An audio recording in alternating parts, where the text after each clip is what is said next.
Organization for Economic Cooperation and Development atau OECD dalam laporan OECD Economic Outlook Testing Resilience edisi Maret 2026 memproyeksikan penurunan pertumbuhan ekonomi global dan Indonesia di tahun 2026 dan 2027.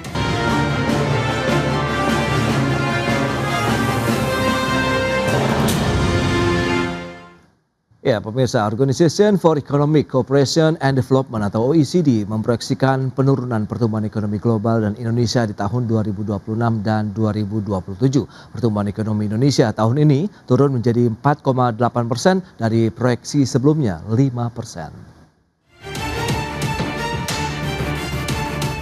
Organization for Economic Cooperation and Development atau OECD dalam laporan OECD Economic Outlook Testing Resilience edisi Maret 2026 memproyeksikan penurunan pertumbuhan ekonomi global dan Indonesia di tahun 2026 dan 2027. OECD memproyeksikan pertumbuhan ekonomi global di tahun 2026 tetap tumbuh di level 2,9% atau masih sesuai dengan proyeksi pada bulan Desember 2025. Dan meskipun pertumbuhan ekonomi global naik menjadi 3% di tahun 2027, namun turun dibandingkan dengan proyeksi Desember 2025 di level 3,1%. Sedangkan untuk Indonesia, OECD memproyeksikan pertumbuhan ekonomi di tahun 2026 sebesar 4,8%, turun dibandingkan proyeksi Desember 2025 yaitu 5%. Dan pertumbuhan ekonomi di tahun 2027 sebesar 5% juga turun dibandingkan dengan proyeksi Desember 2025 yaitu 5,1%.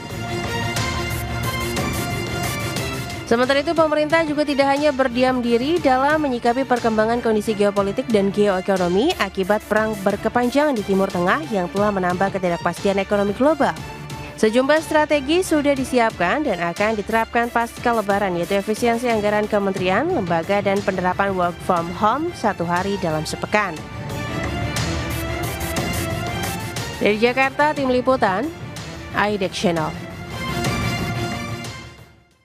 Baik pemirsa, untuk membahas tema kita kali ini, waspadai proyeksi OECD, pangkas ekonomi global dan Indonesia. Sudah hadir bersama saya di studio IDEX Channel bersama dengan Profesor Aryawan Gunadi, pakar hukum bisnis dan internasional Universitas Tarumanegara dan juga STHM Direktorat Hukum Angkatan Darat. Langsung saja kita sapa ini. Halo Prof, apa kabar? Apa kabar Pak Pras? Terima kasih.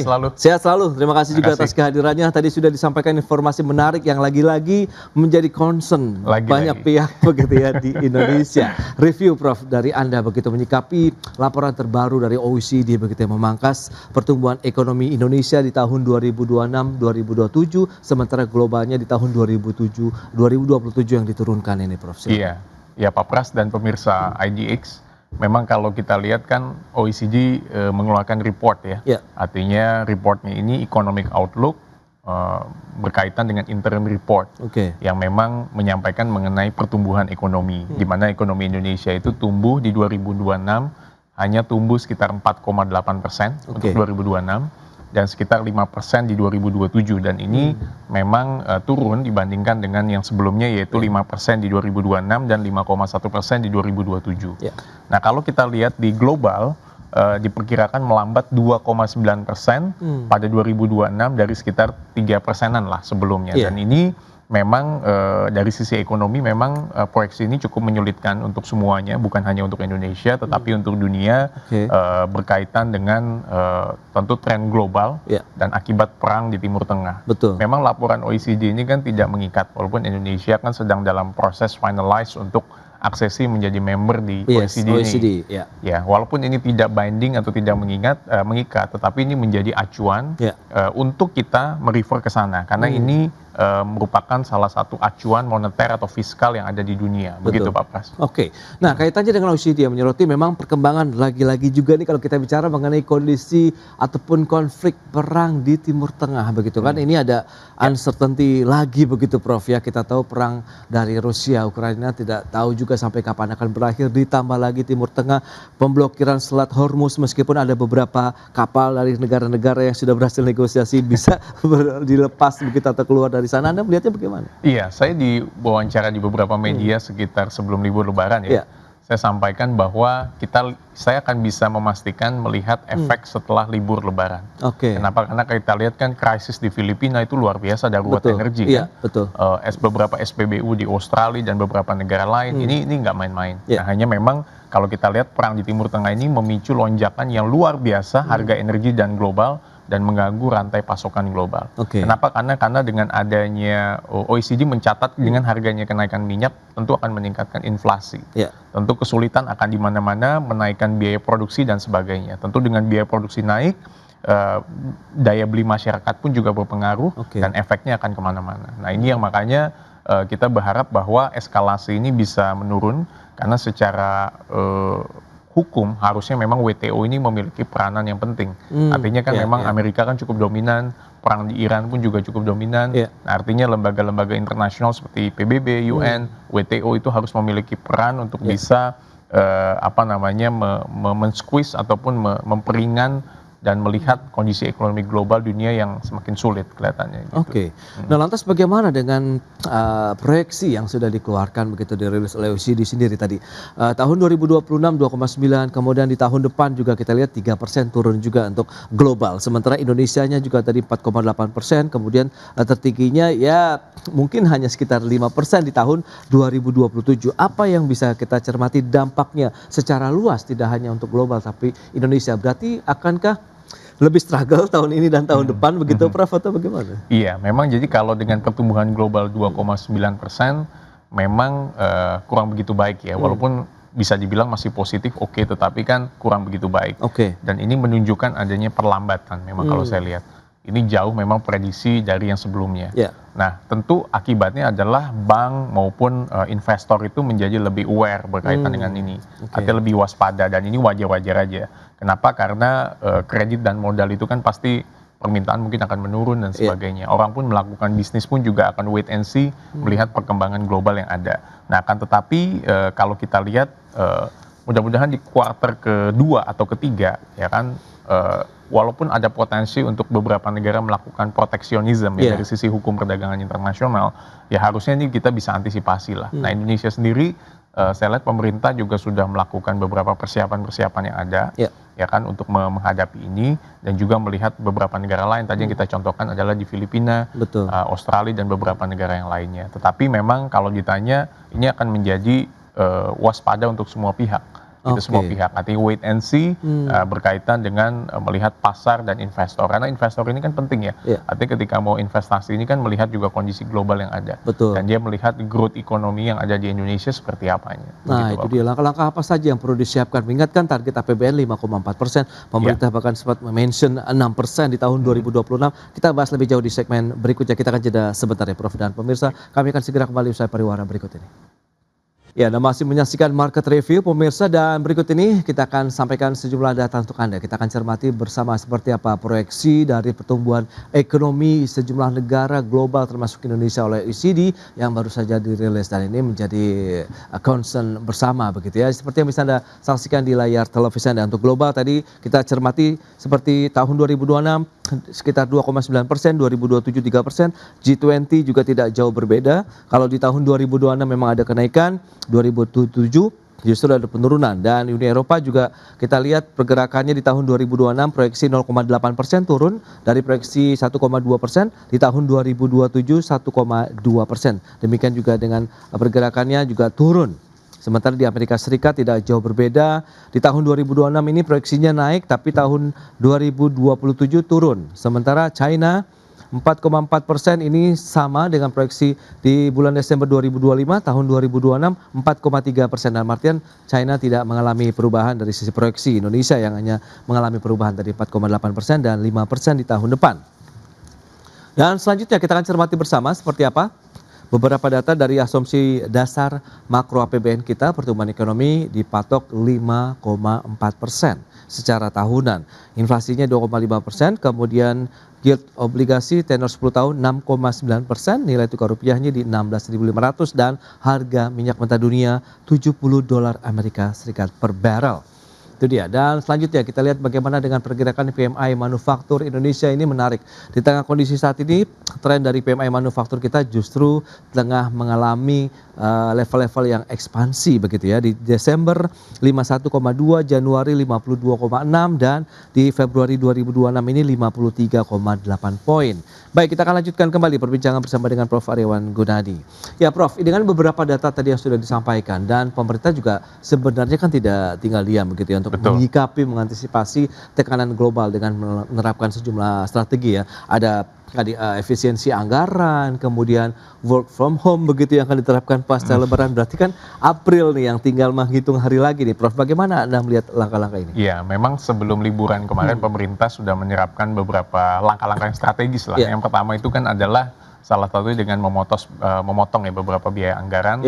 Memang bukan yang main anggaran APBN, tetapi yang anggaran tambahan, perjalanan dinas, peralatan kantor dan sebagainya. Kalau program prioritas yang utama saya rasa tidak akan dipotong kecuali dikurangi harinya seperti MBG kan. Nah yang kedua adalah memang pemerintah lagi coba menjaga kebijakan fiskal maupun moneter ini bisa lebih baik lagi untuk ke depan. Ketiga, pajak pun juga untuk pelaporan pajak kan Pak Menteri juga mengendorkan ya sampai yang pajak pribadi sampai dengan April ya. Lalu yang keempat adalah kebijakan dari work from home. Nah work from home ini kan juga diberlakukan 1 hari 1 minggu untuk menghemat energi. Nah akan tetapi kan juga memang perlu dipastikan bahwa WFH ini bisa betul nggak memang bisa mengurangi konsumsi BBM yang ada. Nah itu yang pertama. Yang kedua adalah ada analisis sebenarnya menunjukkan bahwa penghematan ini memang sekitar 1,2 T per year, kurang dari 1% dari subsidi energi. Jadi subsidi ya kalau dihitung 1 sampai 1,2 triliun per tahun, kurang dari 1% subsidi energi.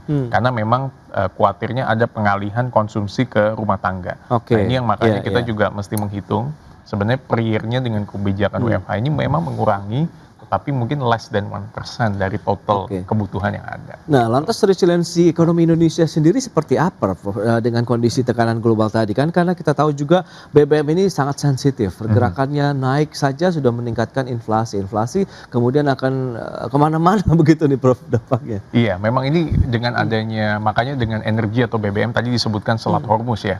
Artinya jangan sampai kapal kita terus terhambat, ini bahaya. Terakhir kan memang beberapa kali kan kita bisa 2 kapal masuk. Ya kan, jangan sampai ini nanti makin terhambat, karena kalau makin terhambat problemnya adalah akan kemana-mana nih efeknya.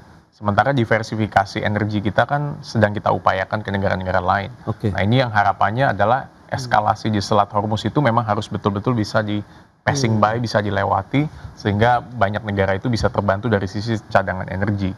Dan ini juga penting bukan hanya buat Indonesia tapi negara-negara global yang lainnya. Begitu Pak Pras. Nah, seberapa efektifnya juga kalau penerapan ini menyeluruhkah atau seperti apa? Karena kan mengingat penerapan secara menyeluruh ini apakah sudah kesiapan dari kementerian lembaganya, kemudian bagaimana dengan WFH-nya begitu? Apakah benar-benar akan berlaku serentak atau sebaiknya seperti apa? Iya, saya lihat kalau dari statement terakhir kita tunggu pengumuman dalam waktu dekat, terutama untuk ASN dan sebagainya. Nah, pemerintah kan sekarang Pak Presiden sedang bertemu dengan Kaisar ya, Jepang, bersama dengan kementerian yang ada, pasti akan terus dibahas bagaimana kita mendapatkan investasi dari Jepang untuk bisa mendukung investment di kita. Jadi ini Pak Presiden bagus lah, membuat langkah-langkah untuk bisa memobilisasi, mengkampanye, mendorong supaya investment itu bisa masuk ke Indonesia.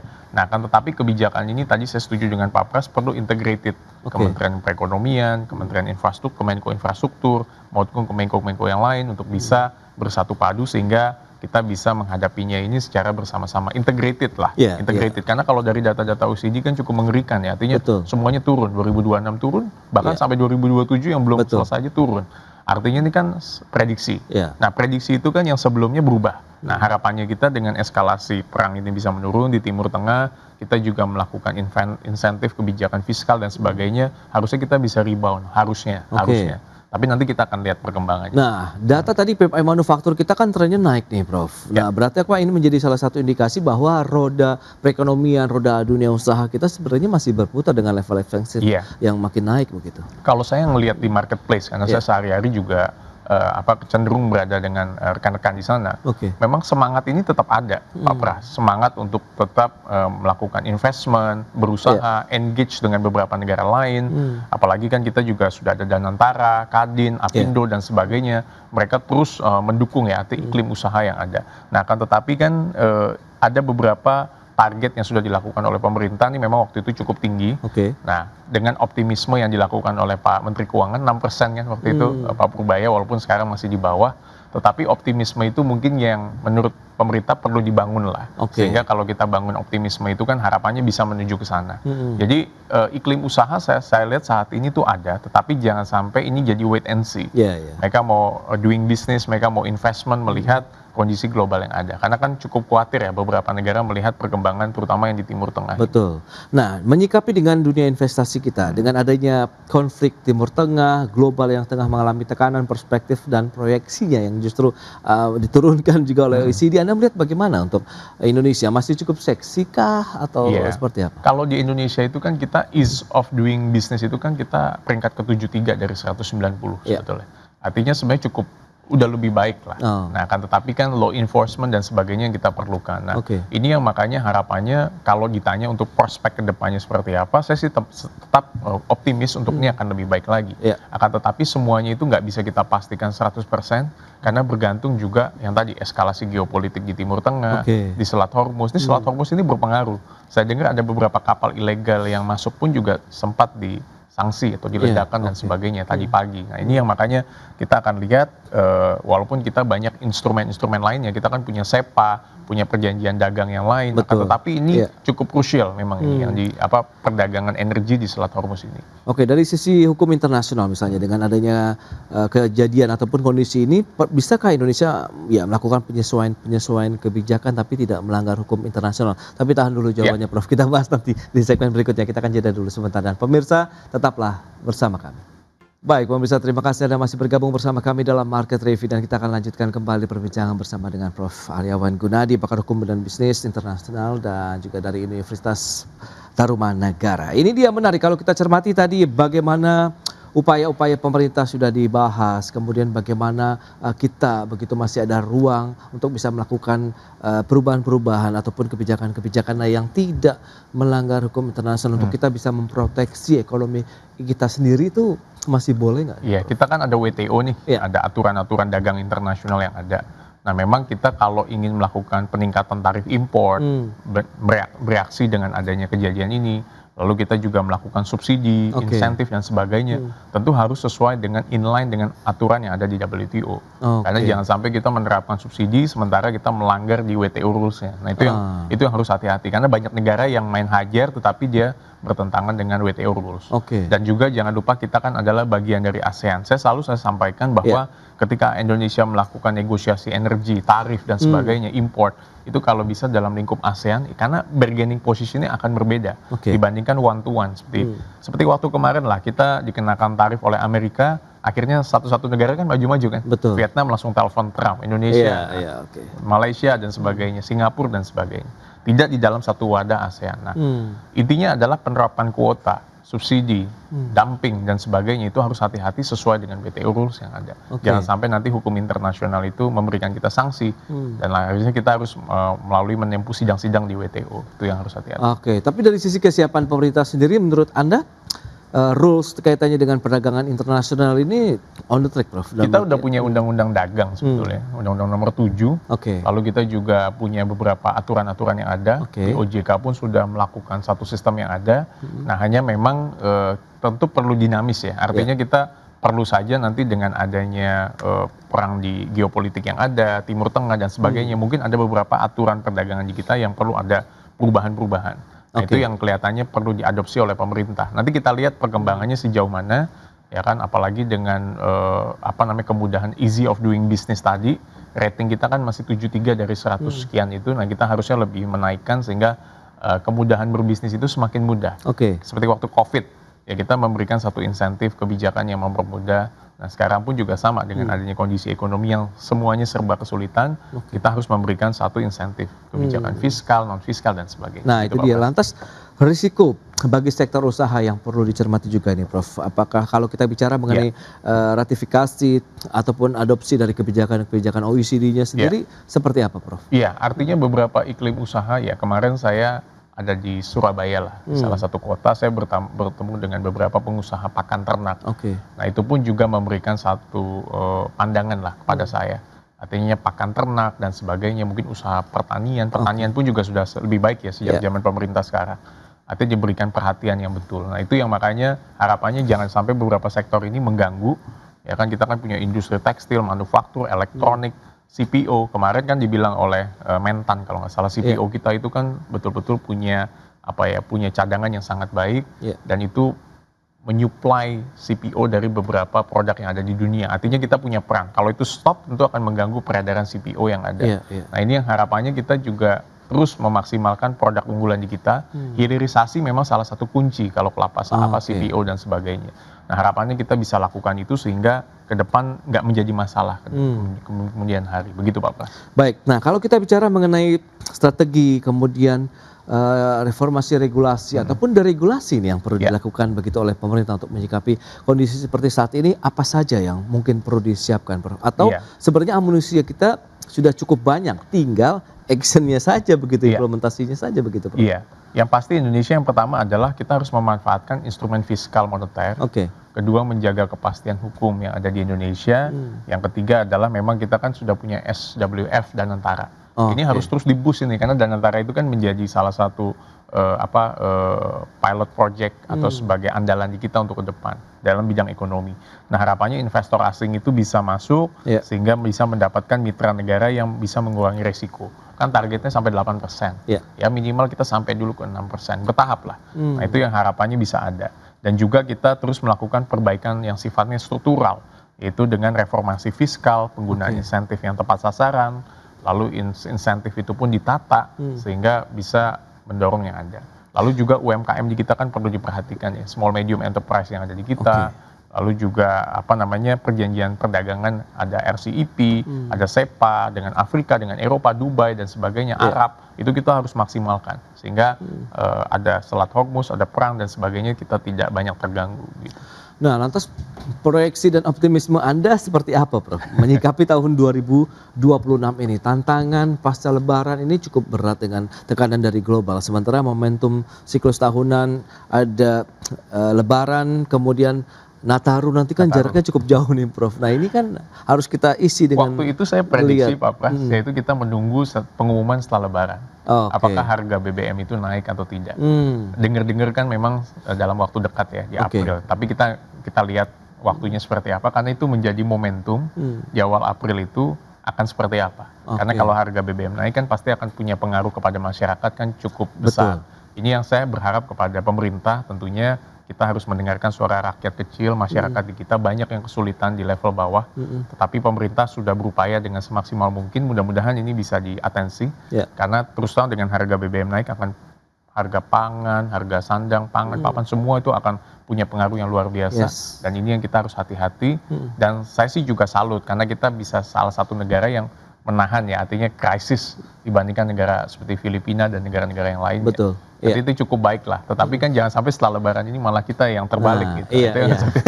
Tapi kalau dengan kondisi seperti saat ini, memang tantangan BBM ini ya cukup berat begitu nampaknya begitu bagi pemerintah. Dan mungkin karena banyak negara tadi pun sudah menaikkan dengan harga yang ya tidak sedikit begitu.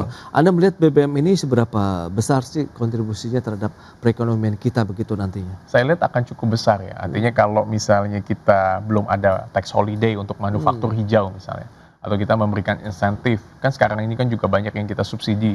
Memang ada yang beralih sekarang ke EV kan, electric vehicles. Ya kan, sehingga ketergantungan terhadap cadangan minyak pun nggak terlalu banyak lagi. Akan tetapi kalau ditanya supportnya sejauh mana besar atau enggak, ya besar. Subsidi itu besar. Sekali dikurangi sedikit pun juga pasti akan mendistract dan mengganggu. Nah makanya kita harus hati-hati dalam melihat ini, memapping, sehingga langkah-langkah yang dilakukan oleh pemerintah itu bisa benar-benar tepat sasaran. Kalau saya melihat poinnya adalah fokus kepada masyarakat level kecil, masyarakat yang perlu kita bantu, mungkin banyak di daerah yang kekurangan, itu yang saya rasa perlu kita atensikan.